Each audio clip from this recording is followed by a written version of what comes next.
Você falou do nosso documentário, do Falcão Meninos do Tráfico. Foi um documentário que ganhou muitos prêmios, né?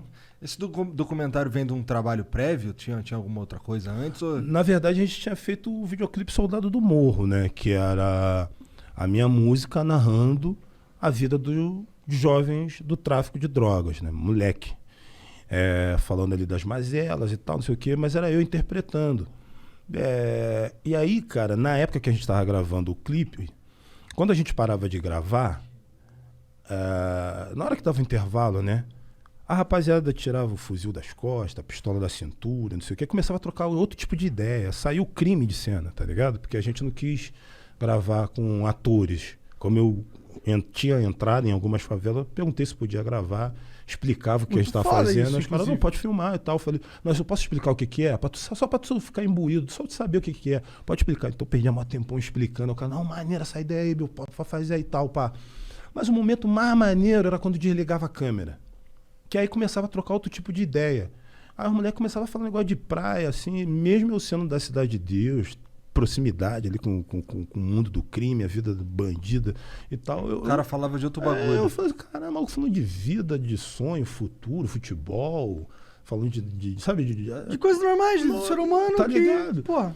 Aí, porra, eu e Celso tivemos essa sacada, né, mano? E um próprio maluco de lá também falou, cara, tu tinha que fazer um documentário. Um cara de uma das favelas, um bandido de uma das favelas, falou, cara, vocês tinham que fazer um documentário que mostrasse o que esses moleques estão falando, irmão. Esses moleques têm muita coisa pra falar. Pô, eu e Celso pensamos, caralho, quando a gente viu um jovem do tráfico falando? Nunca, mano. Sempre tem alguma autoridade que fala por ele e ele não tem voz. Vamos ver qual que é a voz desse moleque. Aí começamos. Começamos pelo Rio de Janeiro. Aproveitava, pô, quando a gente ia fazer show em algum lugar fora do Rio, usava o próprio dinheiro da passagem. Ficava mais 2, 3 dias no hotel, na cidade, para poder ir nos lugares. Fazia os contatos na hora. Às vezes era a mesma pessoa do rap que nos botava na conexão do crime local. E, tipo... a gente não tinha como produzir isso com outras pessoas se não fossem os próprios bandidos. Você não tem como fazer um documentário desse se você não tiver com certeza contato com o crime. Então a gente foi vendo o mesmo perfil de jovem do Rio de Janeiro, é lógico, com suas peculiaridades, mas espalhado pelo Brasil inteiro. Na maioria pretos, de famílias desestruturadas, criados somente pela mãe, né, e baixa escolaridade. Não é uma justificativa, porque tem vários jovens nesse mesmo perfil que não entraram para o crime, mas nesse caso a maioria era assim.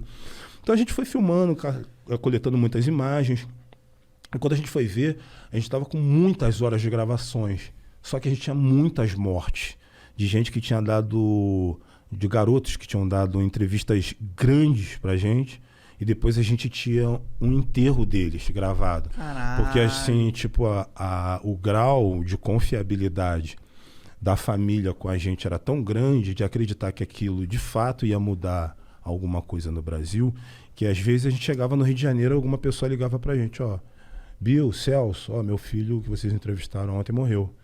A gente vai fazer o enterro depois de amanhã, se vocês quiserem vir aqui. A gente ia lá e cobria o enterro. Então a gente tinha, dos vários que a gente entrevistou, escolhemos tipo 16 para ser o fio condutor do documentário, para não precisar de autoridade. Só eles mesmos falando e tal, a voz deles mesmo ligava uma coisa com a outra. Não precisar de autoridade em que sentido? Tem um apresentador, tem alguém ali. É isso, uma pessoa, sabe, um filósofo, um antropólogo, sabe, que sempre tem nesse tipo de documentário. O mas cara que conduz. Isso, a própria fala dos jovens já era o fio condutor do documentário. E a gente separou 17. O que é foda essa ideia, né? Deve ter sido um trabalho de edição incrível. Foi também. foda. Os editores também, merecem um prêmio especial, que foram muito fodas no trabalho que fizeram na edição.